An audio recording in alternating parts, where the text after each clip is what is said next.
Welcome to First Edition. Good morning. Thank you so much. So you're a spokesperson, you're in the media.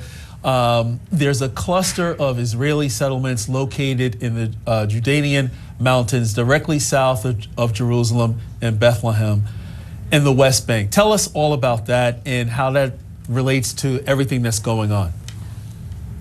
Yeah, I'm the spokesperson for Gush Etzion, which is just south of Jerusalem in the hills of Judea. This is the ancestral homeland. This was the original Israel. It's been our homeland for 3,000, 4,000 years. And right now, Israel is waging a war on two fronts. First, down in the south with Hamas, of course, in Gaza, and at the same time against Hezbollah in the north.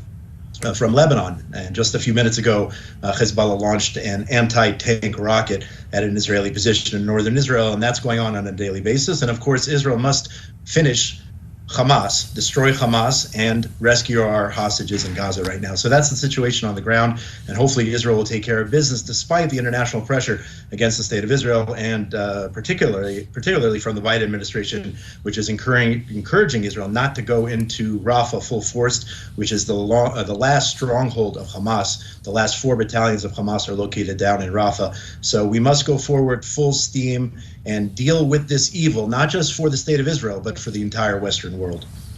What impact do you see Raisi's death having on Israel-Hamas war and the hostages still being held captive since the October 7th ambush attack?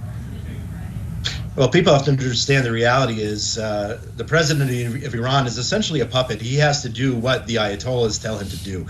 So they'll just put up another puppet figure there. Remember, we're talking about the butcher of Tehran, and unfortunately we're seeing a lot of organizations and governments in the Western world who are sending their condolences to Iran. If you don't want to celebrate his death, fine, but to send condolences to a mass murderer is completely unacceptable. So Iran will just put another figurehead there. The Ayatollahs are still calling their shots, and of course Iran is the head of the snake of terrorism, the head of the octopus, if you will, with tentacles all over the Middle East and all over the world, whether it's Hezbollah, Hamas, the Houthis in Yemen. They are the biggest state sponsor of terrorism in the world. So the president was killed in a helicopter crash. And of course, you actually do have some people with conspiracy theories blaming Israel. Israel's absolutely denied it had anything to do with that incident. They'll put up another president as they see fit, and they'll keep going on from there, spewing hatred of Israel, hatred of the West. They call Israel the little Satan, and they call America the great Satan. That's who Iran is, and people have to recognize them for who they actually are.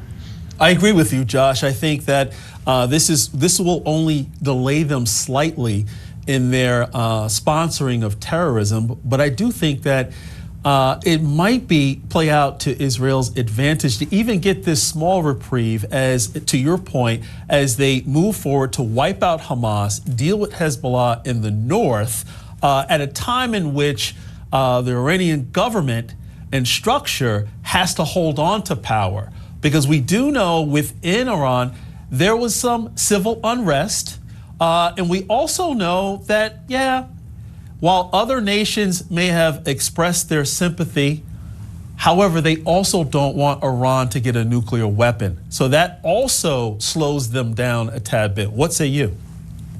Yeah, we just heard reports several days ago that the Iranians are moving full steam ahead with their nuclear program. And of course, that is the biggest threat to Israel and the Western world. Completely unacceptable. And unfortunately, this administration in Washington has given Iran a hall pass, while the previous administration put extreme pressure on Iran. People have to understand this is the Middle East here. This is not the U.S.-Canadian border. And only the strong survive. Any sign of weakness, any cowering towards the leadership there in Iran will only encourage them to keep going further and further towards the aim, which is their goal of pursuing nuclear weapons. They are the biggest threat to humanity, and the Iranians must be stopped. Maybe it'll take a few days longer now, a few weeks longer. Maybe it'll be on hold for just a little short time period. It remains to be seen, but that is their ultimate goal, to achieve an atomic weapon, to destroy the Jewish state of Israel, and eventually destroy the United States. That is their goal. People have to realize that.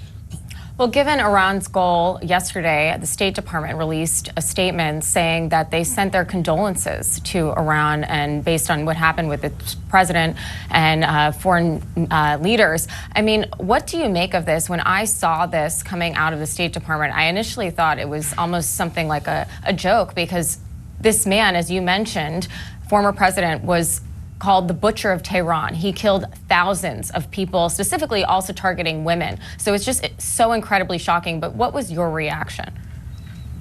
So yeah, absolutely. It's 100% preposterous that any nation or any organization or NGO or a UN branch is sending the Iranian regime their condolences. Now, what I did see, though, I saw celebrations coming out of Iran from some of the Iranian people who are willing to actually risk their lives by launching fireworks and celebrating. I do believe the Iranian people have had enough of this brutal, evil regime in Tehran, and they were not sad about the passing of their president. And if they weren't sad, if they weren't upset by it, why should the Western world there that step in and send condolences? Would anybody send condolences to the family of Adolf Hitler? And, you know, and I don't make that comparison lightly as the son of Holocaust survivors myself, but that is who the Iranian regime is. That is who Hamas is. They're today's version of the Nazis, ISIS, and it's completely despicable. The head of the body that's supposed to be investigating Iran, the International Atomic Energy Committee, they actually send their condolences. So if these are the people who are in charge of preventing Iran from obtaining nuclear weapons, then we're in real trouble here. We are. You know, the thing is that Israel has to wipe out Hamas. Like, there's no discussion regarding that. That is the Absolutely. goal. But my question to you this morning, Josh, is what will the government, the Palestinian government, look like after Hamas is wiped out? Like, what's the path forward after that to make sure that October 7th or anything like it never, ever happens again? Yeah, that's a good question. And our Prime Minister Netanyahu has made it clear that Gaza, as he calls Hamastan, cannot become Fatahstan, meaning the Palestinian Authority, which is in control in Ramallah, in Judea and Samaria. They are just as bad as Hamas. They have different strategies. Hamas carried out the October 7th massacre. They're trying to wipe Israel out in one shot. The Palestinian Authority has been playing this game since the early 90s, signing peace deals or whatnot, but they've revealed over the years their true colors, and their true colors are they want to destroy Israel in stages. Any slice of area that is turned over to the Palestinian Authority becomes a launching pad for terror. You look at Gaza. Israel pulled out of Gaza, unfortunately, in 2005. Hamas immediately took over, and then we had an increase in rockets from Gaza by 500%, almost immediately. So whatever happens the day after, and I don't like to discuss it because we're still fighting a war, we still have troops in Gaza, whatever happens, it cannot be any sort of mixture of Hamas and the Palestinian Authority. If you ask me, Israel will have to maintain a military presence in Gaza for many years to come. Eventually, I think Israel will have to undo what was done in 2005, ripping out all of our citizens and our soldiers from that area. Eventually, Hamas took over. The same thing cannot happen in Judea and Samaria, the highlands, overlooking Israel's central population centers over the greater Tel Aviv area, where 75% of the population is. We cannot have Hamas or any other terror groups in those highlands. So Israel will have to make a decision, decide what is best for our security the day after victory, a total victory over Hamas. Well, we do know that King David was mighty in battle, and may his spirit be with the IDF. Josh, thank you for joining First Edition. Thank you so much.